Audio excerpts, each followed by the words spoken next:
नमस्कार, मैं हूं ब्रजेश श्रीवास्तव। आप देख रहे हैं हमारा खास कार्यक्रम देवभूमि। काशीपुर में आग की लपटों का तांडव देखने को मिला। सब्जी मंडी की दुकानों में लगी भीषण आग। आग ने किया विकराल रूप धारण। आग की चपेट में दर्जनों दुकानें जलकर राख हो गई। भीषण आग से दुकान में रखे 3 गैस सिलेंडर भी फट गए और आग लगने से 1 घंटे बाद दमकल की गाड़ियां पहुंची। भीषण आग से क्षेत्र में अफरा तफरी का माहौल हो गया। आग की चपेट से व्यापारियों को लाखों का नुकसान हुआ है। आप ये तस्वीरें देखिए, किस कदर भीषण आग लगी हुई है।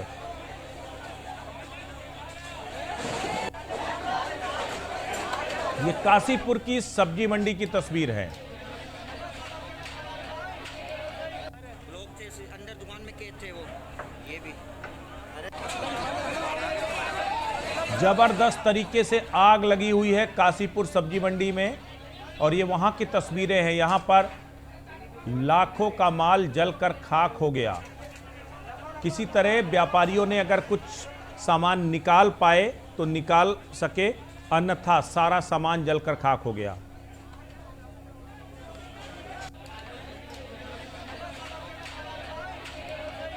लोग थे अंदर दुकान में कैद थे वो, ये भी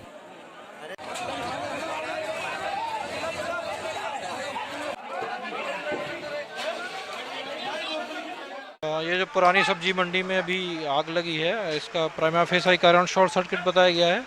और 2 फायर ब्रिगेड की गाड़ी काशीपुर से, 2 जसपुर से, इसके अलावा इंडस्ट्रीज से भी, नैनी से, बहल से और आईजीएल से फायर ब्रिगेड की गाड़ियां मंगाई गई हैं। 2 तरफ से आग बुझाने का प्रयास किया जा रहा है और आग लगभग काबू में आ गई है। अभी तक कोई कैजुअल्टी नहीं है। अभी एक्चुअल स्थिति तो सुबह ही पता लग पाएगी उजाला होने पर एक अनुमान के मुताबिक करीब 50 से 60 फुट इसके चपेट।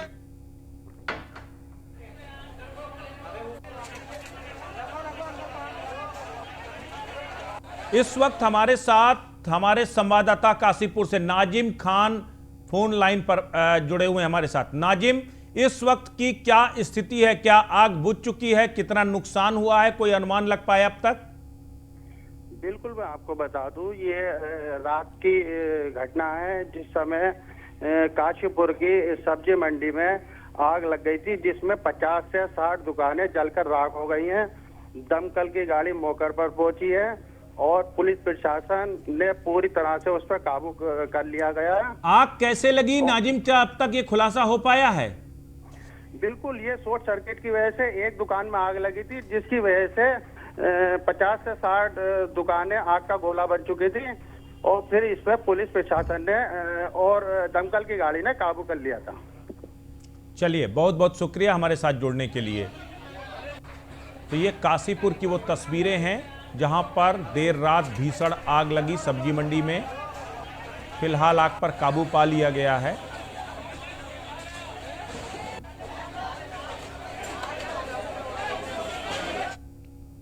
नैनीताल में गुलदार की धमक से दहशत मची हुई है। सुबह और रात होते ही घरों के आंगन में आ जाता है गुलदार।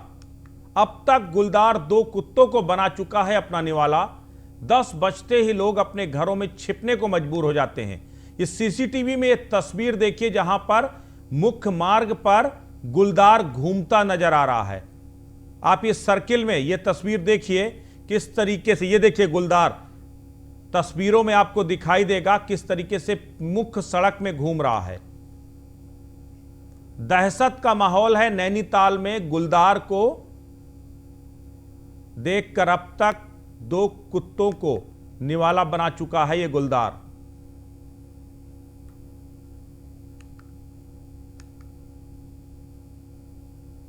तो आप ये तस्वीरें देखिए, गुलदार की तस्वीरें आपको रेड सर्किल पर दिखाई दे रही हैं। किस तरीके से रात में खुले सड़कों पर घूम रहा है, घरों के ऊपर दिखाई दे रहा है। तो बेहद ही दहशत का माहौल है इस वक्त नैनीताल में।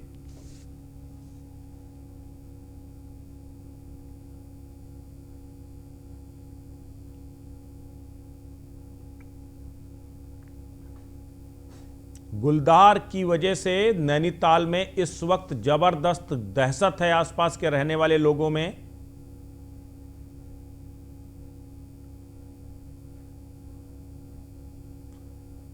कृषि विधेयक पर सीएम त्रिवेंद्र रावत का बड़ा बयान। कृषि विधेयक का विरोध सीधा सीधा किसानों का विरोध करना है। बिल का विरोध करने वाले नहीं चाहते किसान कभी स्वतंत्र हों। सीएम त्रिवेंद्र सिंह रावत ने कृषि बिल के विरोध करने वालों को आड़े हाथों लिया है। उन्होंने साफ तौर पर कहा है कि अगर आप कृषि बिल का विरोध कर रहे हैं तो सीधे सीधे किसानों का विरोध कर रहे हैं।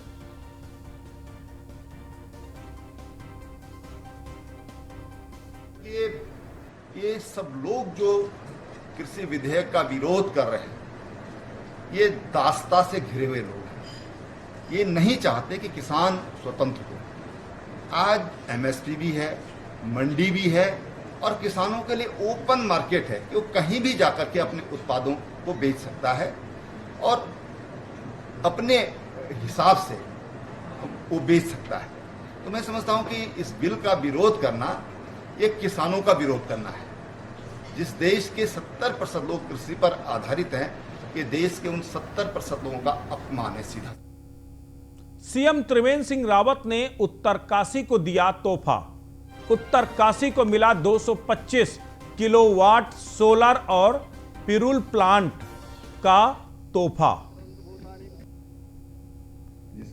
सीएम त्रिवेंद्र रावत ने लोकार्पण किया है। सरकार ने रिवर्स पलायन को रोकने के लिए स्वरोजगार की योजना बनाई है। सीएम ने कहा कि पिरूल से बिजली सहित डीजल व अन्य चीजें बन सकती हैं, इसलिए सरकार प्रयास कर रही है कि पिरूल के माध्यम से 40,000 लोगों को रोजगार मिल सके। साथ ही बागवानी आदि के क्षेत्र में भी सरकार लगातार सब्सिडी देने का प्रयास कर रही है।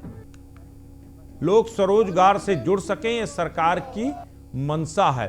तो उत्तरकाशी को 225 किलोवाट का सौगात मिली है सोलर प्लांट की। सरकार ने रिवर्स पलायन को रोकने के लिए यह योजना बनाई है।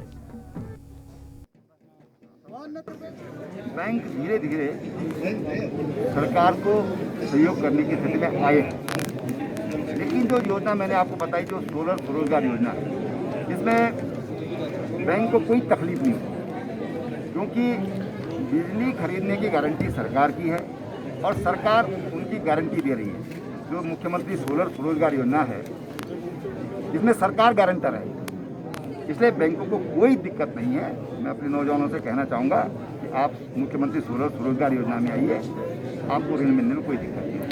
सर, उत्तरकाशी में 2 जल विद्युत परियोजना तत्कालीन सीएम खंडूड़ी जी ने उनको बंद करवाया। अब सर अरबों खरबों रुपए खर्च हो गए, क्या अड़चनें आ रही हैं सर? देखिए, उसमें तमाम तरह की दिक्कतें हैं। एनजीटी की तरफ से बहुत बड़ी दिक्कतें हैं। माननीय खंडूड़ी जी ने भी जो निर्णय लिया था उस समय, वो एनजीटी और जो पर्यावरण से जुड़े लोग हैं उनके डिमांड पर ये निर्णय लिया। 4 धाम यात्रा के लिए कोरोना जांच की अनिवार्यता खत्म हो गई है। विधायक ने किया कोरोना जांच की अनिवार्यता खत्म होने का विरोध। केदारनाथ के विधायक मनोज रावत ने विरोध किया है। विधायक मनोज रावत ने सरकार के इस निर्णय को बताया दुर्भाग्यपूर्ण। मनोज रावत ने इस फैसले के पुनर्विचार करने की मांग की है। बिना कोविड जांच के 4 धाम के दर्शन कराना उचित नहीं है, यह कहना है मनोज रावत का।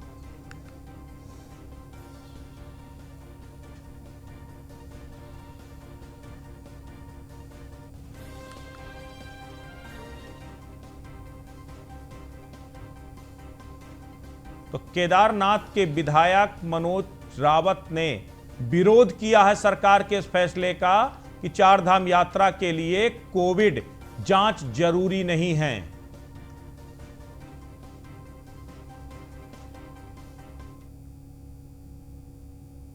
रानीखेत कांग्रेस जिलाध्यक्ष के पत्र से बवाल। महेश चंद्र आर्या ने उपनेता प्रतिपक्ष करण माहरा को बता दिया वेंटिलेटर पर, जबकि उपनेता प्रतिपक्ष करण माहरा की कोरोना रिपोर्ट निगेटिव आ चुकी है। और जब इस खबर के बाद खलबली मची तब जिलाध्यक्ष ने दूसरा पत्र जारी किया। तो रानीखेत कांग्रेस जिलाध्यक्ष के पत्र से बवाल मच गया है। महेश चंद आर्या ने उपनेता प्रतिपक्ष करण माहरा को वेंटिलेटर पर बता दिया था, जबकि उनकी रिपोर्ट निगेटिव आ चुकी थी। उसके बाद दूसरा पत्र जारी किया गया। लाल कुआं नगर पंचायत क्षेत्र के विस्तारीकरण को लेकर नगर पंचायत संघर्ष समिति के लोगों ने आज क्षेत्रीय विधायक नवीन दुमका को ज्ञापन सौंपा और लाल कुआं से लगे क्षेत्र में, जिसमें संजय नगर, हाथीखाना, खड्डी मोहल्ला, बजरी company, Rajiv Nagar, Bengali colony, Nagina colony, 25 एकड़ झोपड़पट्टी कॉलोनियों को लाल कुआं नगर पंचायत में शामिल करने की मांग रखी गई है, जिससे इन क्षेत्रों का विकास हो सके। लोगों का कहना है कि इससे मूलभूत सुविधाएं मिलें, ये जरूरी है। ऐसे में कई समय से क्षेत्र के लोग नगर पंचायत की मूलभूत सुविधाओं से वंचित हैं, लेकिन क्षेत्र के लोगों का दुर्भाग्य इतना खराब है कि इनको आज तक नगर पंचायत में शामिल नहीं किया गया। तो लाल कुआं के विस्तारीकरण को लेकर के मांग हो रही है। संघर्ष समिति के नेतृत्व में हम लोगों ने आज माननीय क्षेत्रीय विधायक श्री नवीन दुमका जी को ज्ञापन दिया है। उनसे वार्ता भी हुई है।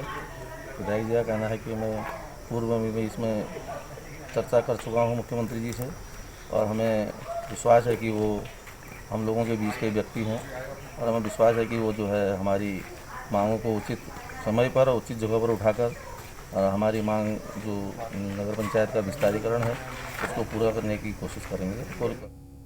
और अब खबर ऋषिकेश से है, जहां उत्तर प्रदेश के हाथरस गैंगरेप मामले के विरोध में पूर्व कृषि उत्पादन मंडी समिति अध्यक्ष संजय चोपड़ा ने पुरानी सब्जी मंडी स्थित चौक पर आंखों में काली पट्टी बांधकर मुंह पर हाथ रखकर इंसाफ दिलाने की मांग की और धरना दिया।